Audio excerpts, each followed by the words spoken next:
আর একটা দোয়া শিখাই দেই, ইনশাআল্লাহ এই দোয়া করলে রিজিক তো বাড়বেই ইনশাআল্লাহ, আপনার যত ঋণ আছে ইনশাআল্লাহ আল্লাহ পাক শোধ করে দিবেন। বিশ্বাস করলেন না?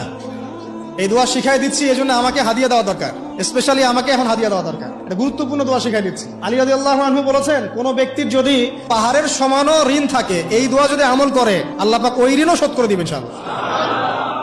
ঋণ কেমন জানেন? ওই যে এখন মানুষ ঋণ নিচ্ছে 1 কোটি টাকা ব্যাংক থেকে, 2 কোটি টাকা ব্যাংক থেকে, হ্যাঁ, কত বছর, 10 বছরের জন্য, 20 বছরের জন্য বাড়ি করছে, তাই না?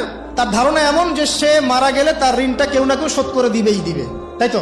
আর আল্লাহ রসুল কি বলছেন দেখেন, একজন মারা গেছেন, নবী সাল্লাল্লাহু আলাইহি ওয়াসাল্লামের সময় একজন মারা গেছেন, তো নবী করিম সাল্লাল্লাহু আলাইহি ওয়াসাল্লাম বলছেন, এই ব্যক্তির কি কোনো ঋণ আছে?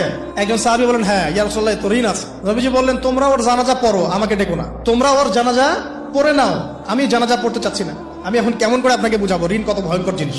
আপনি যে ব্যাংক থেকে 3-4 কোটি টাকার লোন নিয়ে রাখছেন, লাখ লাখ টাকা লোন নিয়ে বসে আছেন, দিব্যি সুখে বসে আছেন, এমন চিন্তায় যে আপনার মৌত হবে না। আর নবী সাল্লাল্লাহু আলাইহি ওয়াসাল্লাম সময়ে একজন মারা যাচ্ছেন, তিনি বলছেন তোমরা জানাজা পড়ে নাও, আমি জানাজা পড়তে চাচ্ছি না। মানে ঋণগ্রস্ত ব্যক্তি জানাজাও তিনি পড়তেন না। তারপরে একজন এসে বললেন, ইয়া রাসূলুল্লাহ, আমি তার ঋণ শোধ করে দিব, তার যা ঋণ আছে আমি